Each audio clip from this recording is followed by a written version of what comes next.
नासिक में प्यार, जुनून और फिर खौफनाक कत्ल का मामला सामने आया है। एक लड़की जिसकी शादी किसी और से होने वाली थी और एक प्रेमी जो इस रिश्ते को खत्म होता नहीं देख पाया। आरोप है कि लड़की की शादी की खबर से बौखलाए प्रेमी ने सरेआम चाकू से उसकी हत्या कर दी और फिर करीब 5 घंटे बाद खुद भी फंदे से झूल गया। लेकिन इस सनसनीखेज वारदात में सबसे बड़ा सवाल है कत्ल से पहले हुई वो 22 मिनट की फोन कॉल जिसमें प्रेमी और प्रेमिका के बीच लगातार बहस होती रही। आखिर उस रात ऐसा क्या हुआ था?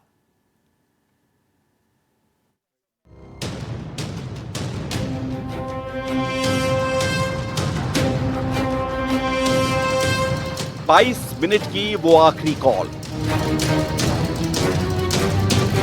पहले कत्ल फिर खुदकुशी, शादी की खबर, खूनी जुनून, इश्क, इंतकाम और आखिरी कॉल। नासिक का ये इलाका शुक्रवार की रात करीब 10 बजे सब कुछ सामान्य था, लेकिन कुछ ही देर बाद यही जगह एक खौफनाक कत्ल की गवाह बनने वाली थी। एक तरफ थी वैष्णवी और दूसरी तरफ था साहिल लवहारे। दोनों के बीच पहले बातचीत हुई, फिर बात बढ़ी और देखते ही देखते बहस शुरू हो गई। आरोप है कि करीब आधे घंटे तक दोनों के बीच विवाद चलता रहा और फिर अचानक साहिल ने चाकू निकाला, एक के बाद एक वैष्णवी पर कई वार किए। सार्वजनिक जगह पर हुई इस वारदात से आसपास मौजूद लोगों में हड़कंप मच गया। गंभीर रूप से घायल वैष्णवी ने मौके पर ही दम तोड़ दिया। नासिक में एक युवती की चाकू घोंपकर हत्या की घटना के बाद कुछ देर ही वहां हड़कंप मच गया, जिसके बाद पुलिस की टीम इंदिरा नगर के पास मौके पर पहुंच गई। पुलिस ने फरार आरोपी साहिल की मोबाइल लोकेशन के आधार पर तलाश शुरू कर दी थी। कत्ल के बाद आरोपी साहिल मौके से फरार हो चुका था। इंदिरा नगर पुलिस उसकी तलाश में जुट गई थी। पुलिस की टीमें अलग अलग जगहों पर आरोपी को खोज रही थी, लेकिन करीब 5 घंटे बाद इस केस में एक नया ऐसा मोड़ आया जिसने हर किसी को हैरान कर दिया।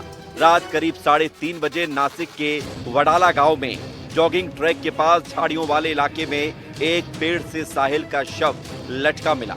यानी जिस युवक पर अपनी कथित प्रेमिका की हत्या का आरोप था, कुछ घंटे बाद उसकी भी मौत हो चुकी थी।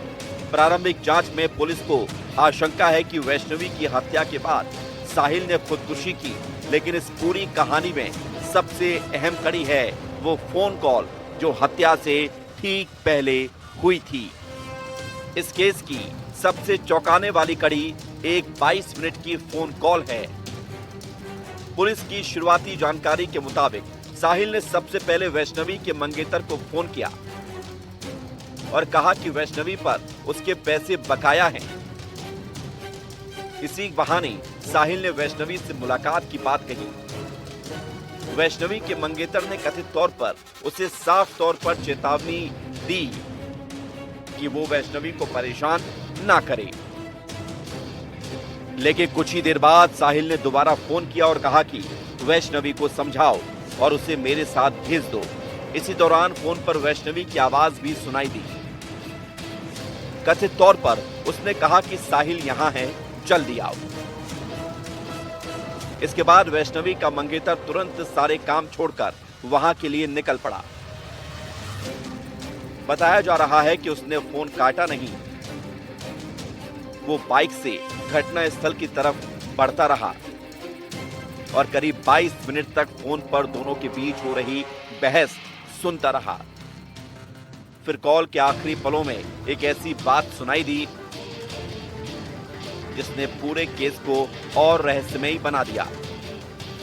आरोप है कि साहिल की आवाज आई, वैशु आज खत्म हो गई, और इसके बाद फोन कट गया।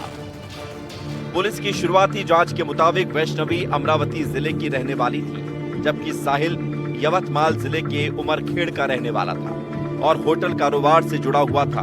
बताया जा रहा है कि दोनों कुछ समय तक लिव इन रिलेशनशिप में भी रहे, लेकिन करीब 15 दिन पहले वैष्णवी नासिक आई थी। यहाँ वो अपनी एक ऐसी दोस्त के साथ रह रही थी जिससे उसकी पहचान इंस्टाग्राम के जरिए हुई थी।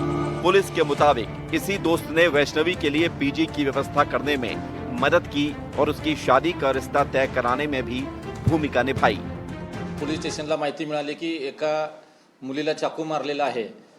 सदर वेळी आम्ही स्वतः सदर ठिकाणी घटनास्थळी पोहोचून सदर जखमी मुलीला तात्काळ ॲम्ब्युलन्समधून आम्ही सिव्हिल हॉस्पिटलला दाखल केले। त्या ठिकाणी उपचार करण्यापूर्वीच ती मयत डॉक्टरांनी घोषित केली। घटनास्थळाचा एपीसीएल मार्फतीने सविस्तर पंचनामा करण्यात आलेला आहे। घटनास्थळावरून चाकू हस्तगत करण्यात आलेला आहे। फुटेज घटनास्थळाच्या आजूबाजूचे फुटेज आम्ही जप्त करीत आहोत।